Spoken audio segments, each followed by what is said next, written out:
Hello and welcome back to class. All right, so now we would talk about the contents of the module 4, which is basic functions and formulas.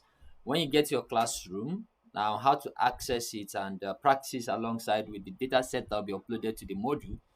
Click on the module, it opens up. So right now you would see edit material because this content is yet to be published as at the time this video is was being shot. So when you will see this, have access to the content, what you will see here will be view material because by then it will have been published. So let me just click on edit, and once you click on view, so I suppose you click on view, it brings you up here. You are able to read through the write-up on basic functions and formulas in Excel. Okay, so but the data set we'll be working with, we use to practicalize some of these functions, is attached here. So this is called basic functions and formulas. Click on the link. The data set will be opened in a new tab. So it's opened in Google Sheets in a new tab. Now you are encouraged, do not encourage not to, or you are be informed that you are not supposed to edit or modify this particular sheet. Don't edit or modify this particular sheet. So what you're meant to do is to create a copy. Click on file, then make a copy of this file. Now change the copy of to your name. Use your first name. So my first name is Austin Wealth. So I'm going to use Austin Wealth as my first name underscored.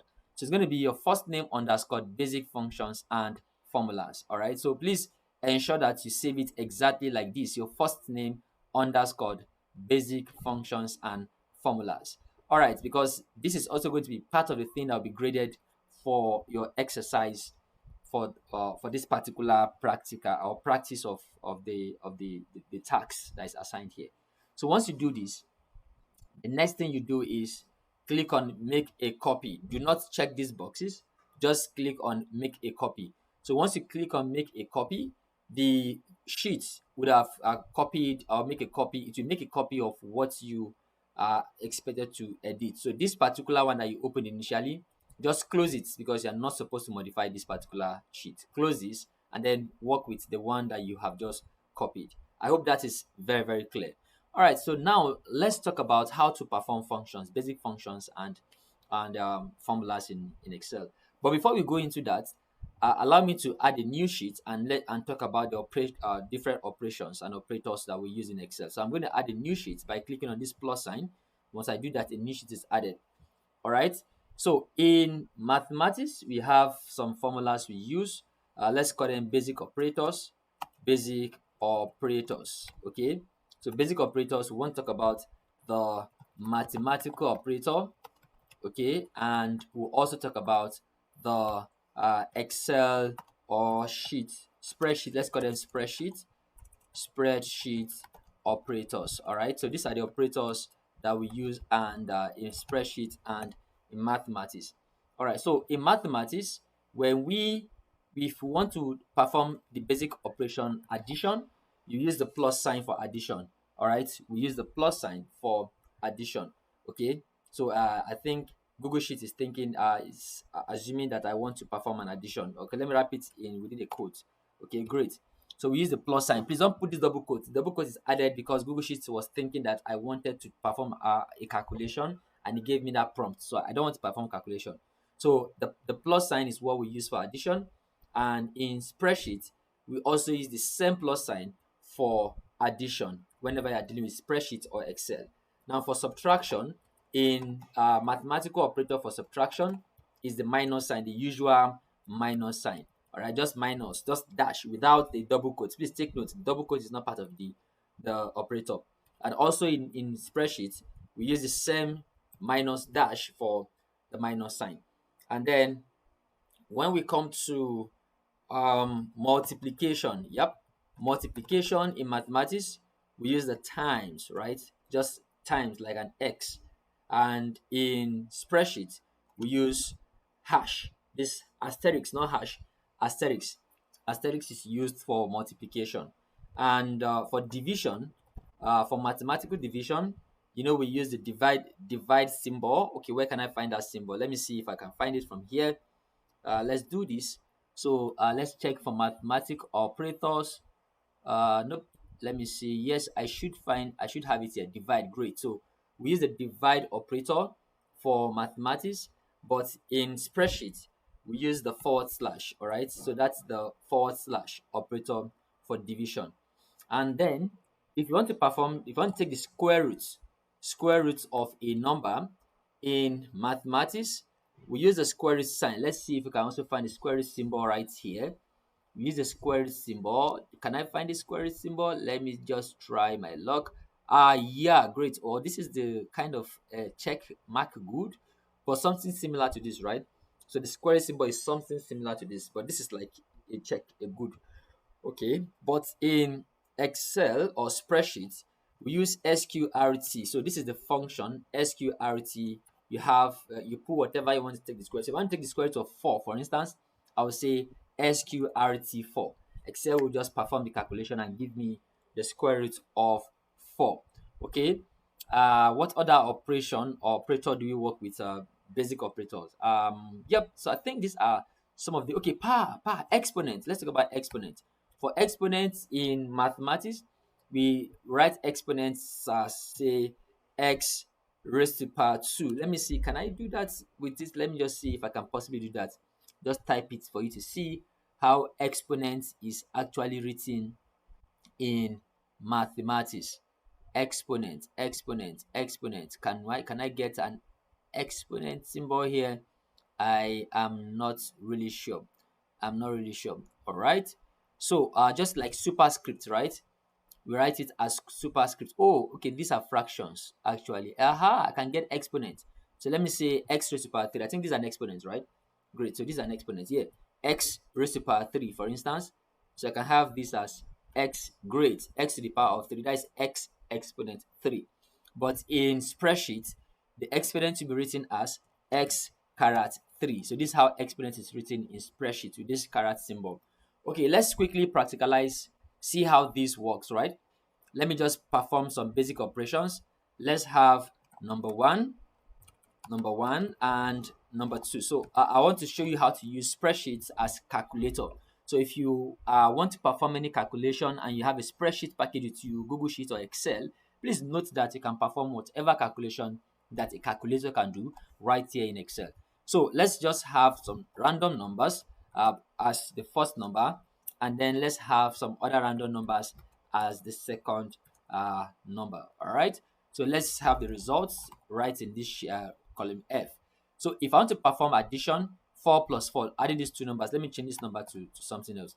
So I want to add number 1 plus number 2. Okay. One thing you have to note is whenever you want to perform addition, you want to perform calculation in spreadsheet, any calculation in spreadsheet, you begin with the equality sign, because this is what tells Google Sheet or the spreadsheet package that you are about to perform calculation. Do you follow? Make sure you start with the equality sign. Now, if I do equal to the first number, which is 4, plus the second number, which is 9, and I press my enter sign, you'd see that it automatically gives us the result, 4 plus 9. Now, let me try to add these two numbers without starting with the equal to sign. 4 plus 9. So I didn't put my equal to sign. I just typed 4 plus 9 and I pressed enter. What happened? Nothing. It won't perform the calculation because you've not given it the instruction to actually perform a calculation. So the operator that tells Excel, hey guy, get set, you want to perform a calculation, is the equality sign. Make sure you start with the equality sign if you want to perform any calculation, be it formulas or functions. You have to begin with the equality sign. So the calculation I've performed here is what? A direct calculation. So why is it called direct calculation? It's called direct calculation. Please, I want you to look at the formula bar. So this bar is called the formula bar. So it's called the direct population calculation, I mean to say, because I use the numbers to perform my calculation, 4 plus 9. So if I decide to change the number here to like 5, nothing happened to the result because I used the direct constants 4 and 9 to perform the calculation. But there is a better way to do this. If I want to help or make this my result to change whenever I'm performing my calculation, instead of using the direct numbers that are stored in these cells, I would use the cell reference. It is called cell reference. So cell reference simply means referencing the name of the cell to perform calculation with the content that is saved inside that cell. Cell reference simply means using the name of the cell to perform calculation on the number or the variable, I mean not variable, or the value that is stored in that cell. So watch what happens. So I'm going to use the cell reference to perform this calculation now. So instead of having 4 plus 9 show in my formula bar, what we'll be showing will be the cell name of this particular, the name of this particular cell, D2, and the name of this particular cell, E2. Watch that and let's see what happens. So I'll do it under column G. So equal to D2, D2 plus E2. Enter. So what do you see? Now you would see that the result also came out to be 13. And not just that, Google Sheets went ahead to suggest that, hey guy, are you trying to say that you want to add up all of these numbers just like you did for the first cell? Do you want to add up other cells that I can see numbers stored in them? Can you see that? It says suggested autofill. If you click on this mark good, it's going to show all of these numbers. So it's adding automatically every other pair of numbers. But if I click on X, I'm rejecting the suggestion. Say, oh no, that is not what I plan to do, or that is not my intention, and that is actually not my intention, because the next operation or operator we want to talk about is the minus operator. So can you see the importance of using cell reference? When you use cell reference, Google Sheets is able to autofill other cells that have numbers against them. But when I used the actual values that were stored in the cells earlier, we didn't get this suggestion. Do you understand? So that is cell reference for you. So we don't want to accept this suggestion, we'll reject it. Okay? So when you look at it, we have the results to be the same. So this is the result, direct result, let's call this direct result, right? Direct result. When I say direct result, I mean results used, the calculation that I used performed using a direct value. Then let's call it cell reference result. Here is cell reference result. Okay, so we have the cell reference result, we also have the direct result. Now they are the same thing. This is 13, this is also 13. But when you look through, looking at the formula bar, when I select this answer, let our eye go to the formula bar. When I select this cell F2, what we can see on the formula bar is equal to 4 plus 9. But when I select cell G2, what you can see on the formula bar is equal to D2 plus E2. But they have the same answers. Do you follow? So that's how to perform simple addition in Google Sheets. Okay, let's go ahead and compute the direct result for all of these other operations, and then we'll do it using cell reference again and compare the answers. So here we have subtraction equal to 5 minus 5 using the direct result or direct numbers. Here is multiplication equal to 2 asterisk 2. That is 2 times 2, which is 4, right? So please, in case you don't know, let me show you my on-screen keyboard. So that will help you see the keys I'm pressing to actually pop those, to perform this calculation. So here's my on-screen keyboard. I hope you can see it. Now for you to perform multiplication, let's delete this again. So that is going to be equal to 2, I'm using direct numbers now, 2, then shift and 8 is what gives you the asterisk. Shift 8 equal to 2 times 2. Then press enter, that gives you the answer. Do you see that? Now for forward slash, this is forward slash right here. Okay, that is going to be 5 divided by 6, because number 1 is 5. So we begin with equal to 5 divided forward slash divided by 6. So here I did not have to press my shift key because that is the active key, the key below. Okay, and then you press your enter. So let me quickly say this is outside the scope of this course, but of this video, but let me just quickly mention because I think it's worth mentioning. Since we're having an online training and you're not here to see my keyboard whenever I'm having my live sessions. So on your keyboard, when you look at the keys at the top part of your keyboard to type those guys, all these symbols, right? You have to hold on your shift key. So if I want to type this tilde, this sign is called tilde, right? Tilde. I hold shift key and then press that key. That is when I can type my tilde. If I want to type this exclamation sign or symbol, you hold your shift key and press the 1. At shift 1. Hashtag shift 1. Dollar symbol shift 1. Percentage symbol shift 5. Oh, I mean, have I been saying 111? Sorry about that. Shift 1, shift 2, shift 3, shift 4. Now, percentage symbol shift 5. The carat symbol, this symbol is called carat, like CARET, shift 6. The ampersand symbol, shift 7. The asterisk, shift 8.